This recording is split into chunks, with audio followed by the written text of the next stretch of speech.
신앙생활을 오래 하다 보면 믿음이 깊어지는 것 같지만 마음은 점점 메말라질 때가 있습니다. 하나님을 향한 열심은 여전한데 사람을 대하는 태도에서는 따뜻함이 사라지고 말은 거칠어지고 행동에는 사랑이 없어질 때가 있습니다. 기도도 하고 예배도 드리지만 그 믿음이 관계 속에서 드러나지 않으면 결국 신앙은 자기 만족으로 흘러가기 쉽습니다. 하나님은 우리의 겉모습보다 마음을 보십니다. 믿음이란 단지 아는 것이 아니라 그 믿음이 인격과 태도로 드러나는 것입니다. 그래서 진짜 신앙은 하나님을 믿는 동시에 사람을 품는 삶으로 이어져야 합니다. 오늘은 믿음이 있지만 무례해지는 그리스도인이 생기는 이유를 함께 살펴보자 합니다. 첫째, 기도는 열심히 하지만 자신을 돌아보지 않기 때문입니다. 많은 사람들이 기도를 열심히 합니다. 새벽마다 교회에 나가거나 하루를 마치며 무릎을 꿇고 간절히 기도합니다. 그러나 기도를 아무리 많이 해도 그 안에 자신을 돌아보는 시간이 없다면 신앙은 점점 메말라질 수 있습니다. 하나님께 많은 말을 올리지만 그 말씀 속에서 내 마음을 비추지 않으면 기도는 점점 일방적인 요청으로 변하게 됩니다.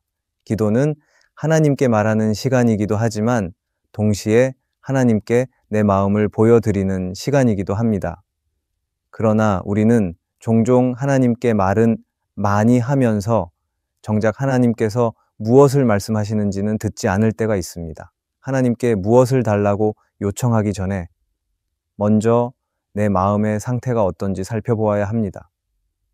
왜냐하면 하나님은 우리의 문제보다 마음의 중심을 먼저 보시기 때문입니다.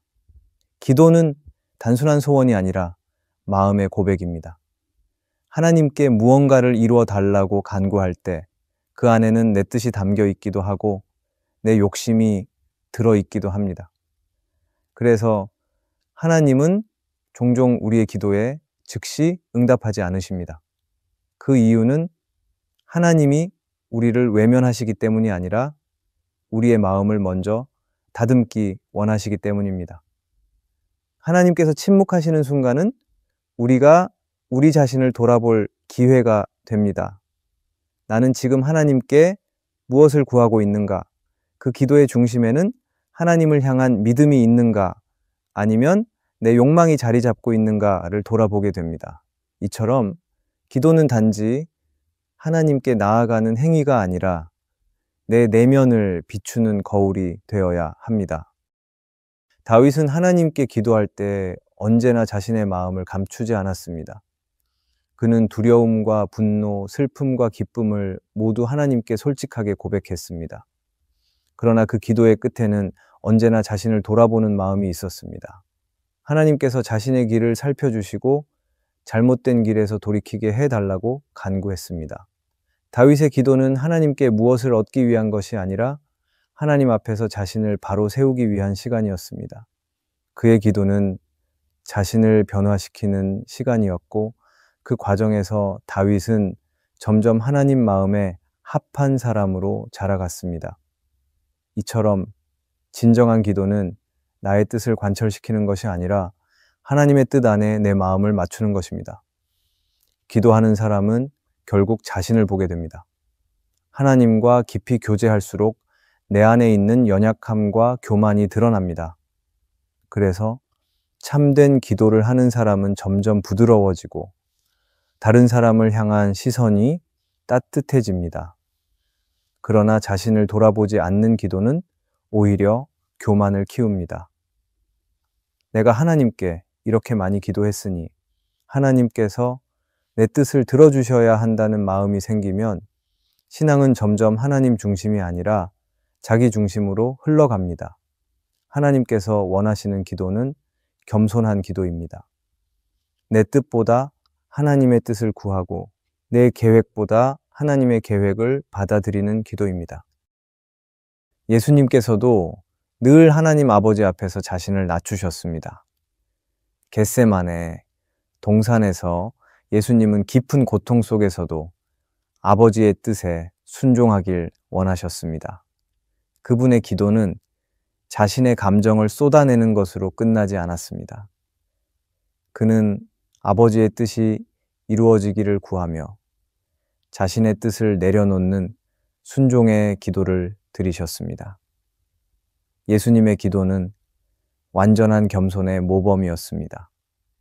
그 기도 속에는 하나님의 계획을 신뢰하는 믿음과 자신을 돌아보며 순종하는 마음이 함께 있었습니다. 우리의 기도도 그렇게 되어야 합니다. 문제를 해결받기 위한 수단이 아니라 하나님 앞에서 내 마음을 돌아보는 시간이 되어야 합니다. 기도는 하나님께 내 어려움을 말하는 동시에 하나님께서 내 안의 어두움을 비추시도록 내어드리는 시간입니다. 내가 기도할수록 마음이 더 겸손해지고 다른 사람을 향한 시선이 더 따뜻해져야 합니다. 기도 후에도 여전히 내 마음이 닫혀 있고 다른 사람에게 냉정하다면 그 기도는 아직 하나님께 닿지 않은 기도일지도 모릅니다.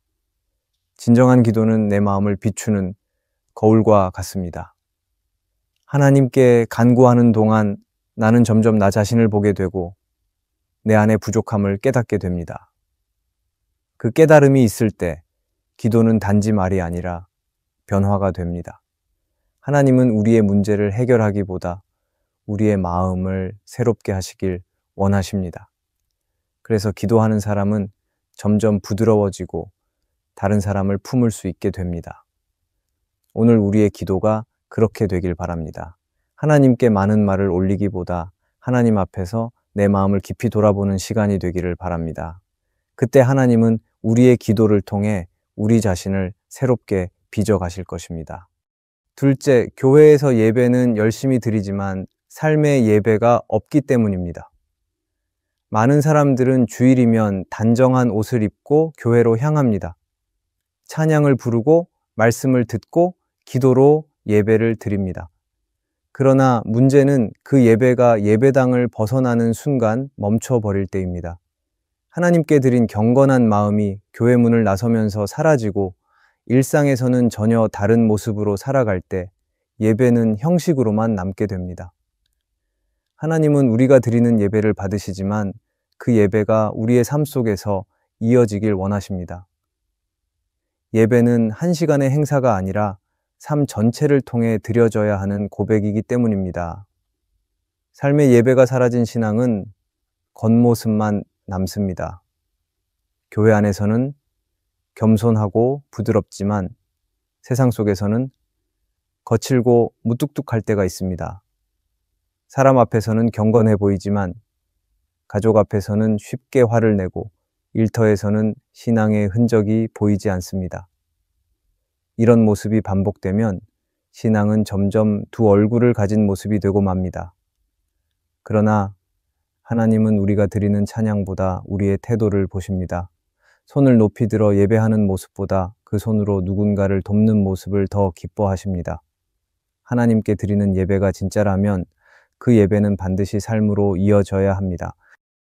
사무엘상에는 하나님이 사울에게 주신 말씀이 있습니다. 사울은 전쟁의 승리 후 하나님께 제사를 드리겠다는 명분으로 하나님의 명령을 어겼습니다. 그는 제사라는 종교 행위를 앞세웠지만 하나님께 순종하지 않았습니다. 그때 사무엘은 말했습니다. 하나님께 순종하는 것이 제사보다 낫다고, 듣는 것이 수양의 기름보다 낫다고 말했습니다.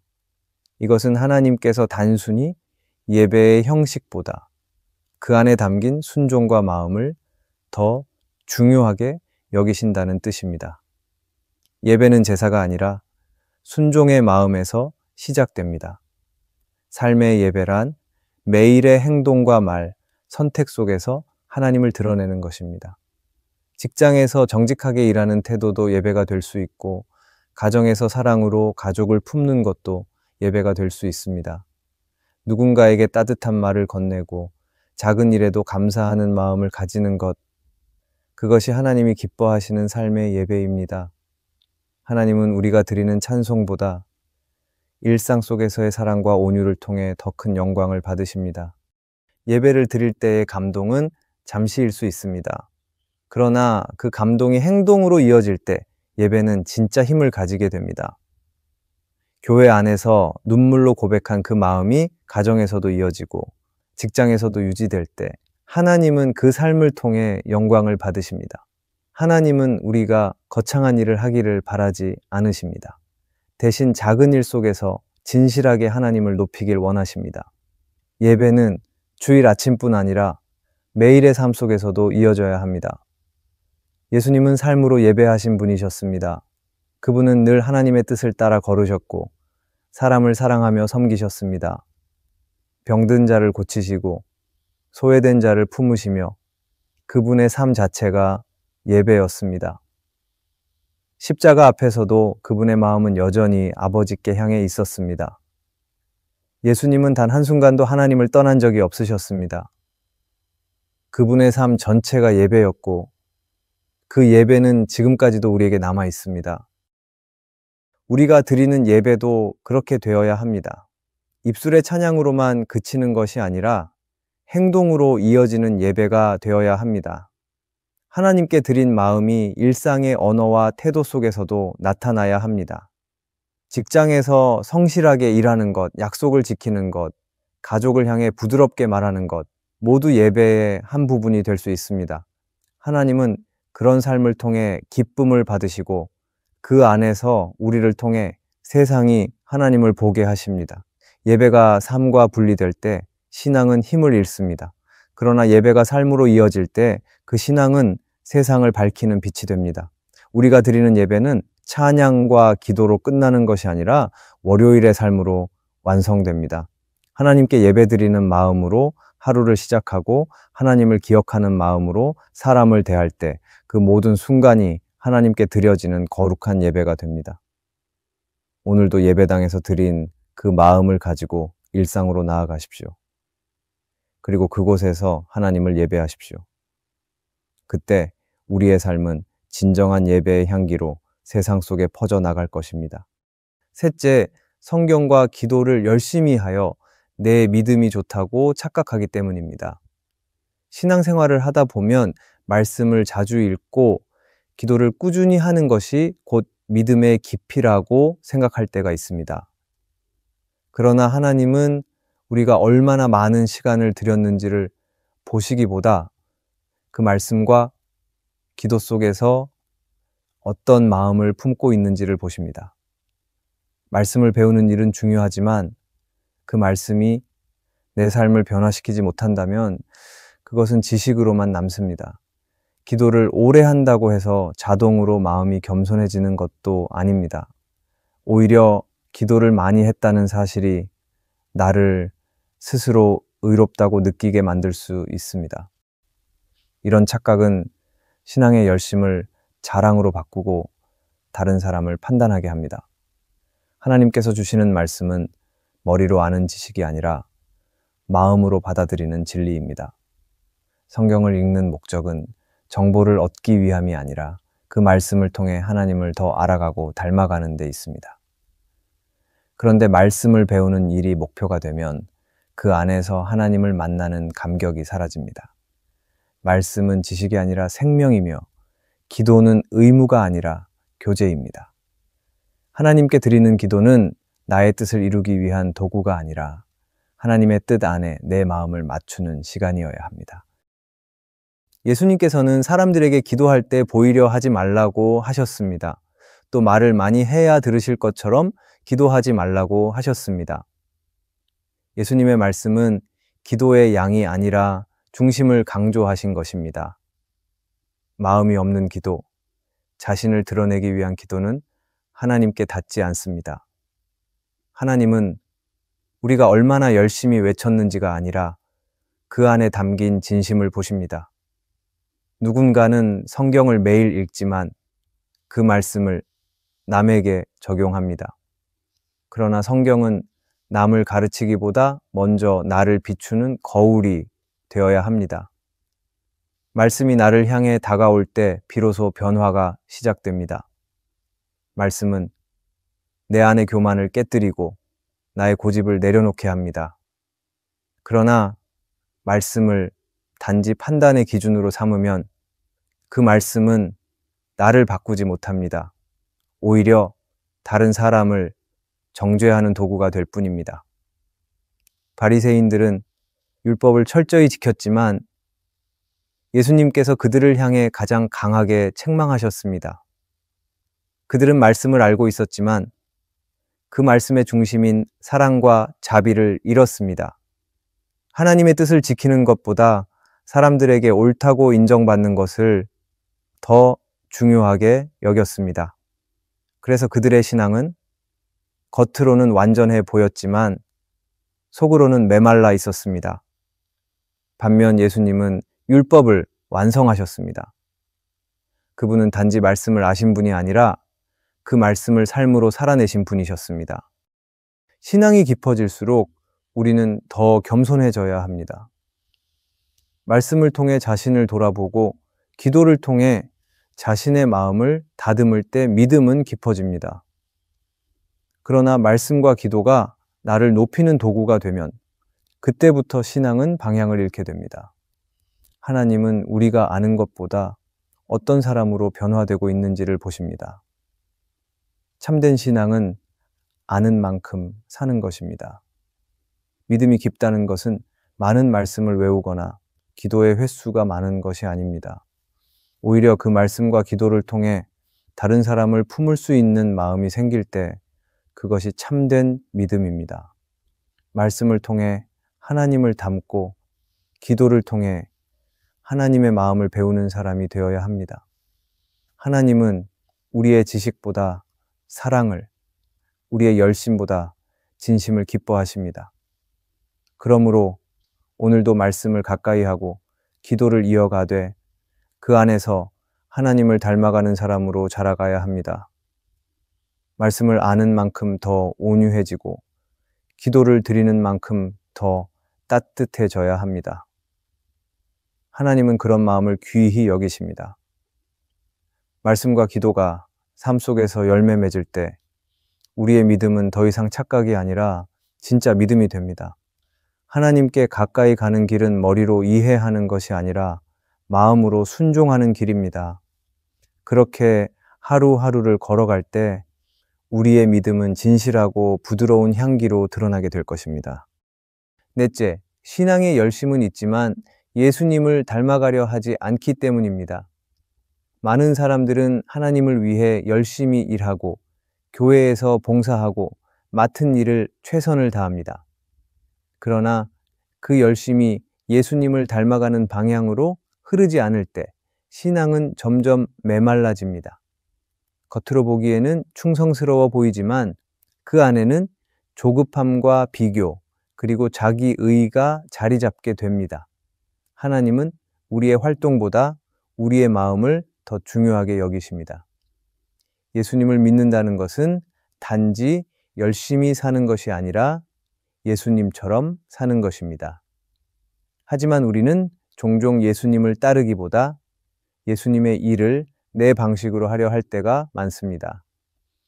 예수님을 닮는다는 것은 단순히 겸손하거나 착하게 산다는 의미가 아닙니다. 그것은 마음의 중심이 하나님께 향해 있고 그분의 사랑을 배우며 그 사랑으로 세상을 대하는 것을 의미합니다. 예수님은 사람을 정죄하지 않으셨습니다. 오히려 연약한 자를 품으시고 상처 입은 자를 일으켜 세우셨습니다. 그분의 온유함은 약함이 아니라 진정한 힘이었습니다. 그러나 우리는 신앙의 열심 속에서 때로는 예수님의 온유함을 잃고 자신이 옳다는 확신 속에서 다른 사람을 판단할 때가 있습니다. 믿음의 길을 걸으면서도 예수님을 닮으려는 마음이 없으면 신앙은 점점 차가워집니다. 예수님의 제자들도 처음에는 열심만 가득했습니다. 베드로는 예수님을 위해서라면 목숨도 내놓을 수 있다고 고백했습니다. 그러나 정작 예수님이 잡히셨을 때 그는 3번이나 그분을 부인했습니다. 그 사건을 통해 베드로는 자신의 연약함을 깨닫고 진짜 제자도의 길이 무엇인지 배웠습니다. 예수님을 닮는다는 것은 완벽한 사람이 되는 것이 아니라 실패 속에서도 다시 일어나 예수님을 바라보는 것입니다. 하나님은 완벽한 사람이 아니라 변화되는 사람을 기뻐하십니다. 신앙의 열심이 나를 드러내는 수단이 되면 그 열심은 쉽게 무례함으로 변합니다. 내가 옳다는 확신이 강해질수록 다른 사람을 이해할 여유가 사라집니다. 그러나 예수님을 닮는 사람은 다투기보다 이해하려 하고 지적하기보다 감싸줍니다. 예수님은 진리를 굽히지 않으셨지만 그 진리를 사랑으로 전하셨습니다. 신앙의 깊이는 내가 얼마나 많은 일을 하는가로 판단되지 않습니다. 오히려 내 태도와 말 속에 예수님의 향기가 묻어나는가로 드러납니다. 팀 켈러는 그의 책 만들어진 신에서 이렇게 말했습니다. 예수님을 닮는 삶은 자기 의를 내려놓고 은혜로 살아가는 삶이다. 그는 신앙의 본질은 내 힘으로 완전해지려는 것이 아니라 예수님을 바라보며 은혜 안에 머무는 것이라고 강조했습니다. 이 말은 우리가 아무리 노력해도 예수님의 성품은 내 힘으로 만들어지는 것이 아니라는 사실을 알려줍니다. 하나님께 가까이 갈수록 우리는 더 겸손해지고 더 의지하게 됩니다. 그것이 바로 예수님을 닮는 길입니다. 예수님을 닮아간다는 것은 마음의 방향을 바꾸는 일입니다. 자신을 중심에 두던 삶에서 하나님을 중심에 두는 삶으로 옮겨가는 것입니다. 세상은 경쟁과 비교 속에서 살아가지만 예수님을 닮은 사람은 남보다 앞서려 하기보다 섬기려 합니다. 세상은 강한 사람이 이긴다고 말하지만 예수님은 온유한 사람이 복을 받는다고 말씀하셨습니다. 그분의 길은 세상의 기준과 다릅니다. 그러나 그 길이야말로 진정한 평안을 주는 길입니다. 예수님을 닮아가는 일은 하루아침에 완성되지 않습니다. 말씀을 묵상하며 기도하며 사람과의 관계 속에서 조금씩 배워가는 과정입니다. 때로는 상처받고 오해받을 수도 있습니다. 그러나 그 모든 순간 속에서 예수님처럼 반응하려고 애쓸 때 우리는 한 걸음씩 그분을 닮아갑니다. 하나님은 우리의 완벽함보다 닮아가려는 그 방향을 보십니다. 열심히 믿는 것도 귀하지만 예수님을 닮으려는 마음이 없다면 그 믿음은 금세 거칠어집니다. 진정한 신앙은 큰 소리를 내지 않아도 그 사람의 말과 행동 속에서 조용히 드러납니다. 예수님을 닮은 사람은 어떤 상황에서도 사랑과 평안을 잃지 않습니다. 그 마음이 다른 사람에게 전해질 때 신앙은 더 이상 나만의 열심이 아니라 세상 속에서 예수님의 사랑을 비추는 빛이 됩니다. 그러므로 오늘도 우리의 목표는 성공적인 신앙생활이 아니라 예수님을 닮아가는 삶이 되어야 합니다. 그 길 위에서 하나님은 우리의 마음을 부드럽게 빚으시고 그분의 향기로 세상을 변화시키실 것입니다. 우리는 신앙생활을 하며 많은 열심을 냅니다. 그러나 그 열심이 때로는 방향을 잃을 때가 있습니다. 믿음의 길은 빠르게 달리는 길이 아니라 예수님을 닮아가며 천천히 걷는 길입니다. 열심은 신앙의 원동력이지만 예수님을 닮지 않는 열심은 결국 사람을 다치게 하고 관계를 메마르게 만듭니다. 그러므로 우리의 모든 열심이 예수님을 향하도록 우리의 믿음이 온유함으로 자라가도록 마음을 새롭게 해야 합니다. 하나님은 지금도 예수님을 닮아가려는 그 작은 발걸음을 기뻐하고 계십니다. 오늘의 말씀이 은혜가 되셨다면 댓글에 아멘이라고 적어주시면 감사하겠습니다. 여러분들이 남겨주시는 댓글은 정말 큰 힘이 됩니다. 그리고 여러분들이 눌러주시는 좋아요와 구독도 큰 힘이 됩니다. 오늘도 함께 해주셔서 감사합니다. 하나님 아버지, 오늘 이 말씀을 통해 제 마음을 다시 돌아봅니다. 겉으로 보이는 열심보다 예수님을 닮은 마음을 가지게 하시고 내 안의 교만과 조급함을 내려놓게 하옵소서. 말보다 사랑이, 행동보다 순종이 앞서는 삶을 살게 하시고 매일의 일상 속에서도 주님의 마음을 닮아가게 하옵소서. 세상이 아닌 주님을 바라보며 진심으로 예배하는 사람으로 살길 원합니다. 우리의 작은 순종이 주님께 기쁨이 되게 하시고 그 순종이 또 다른 생명을 세우는 통로가 되게 하옵소서. 예수님의 이름으로 기도합니다. 아멘.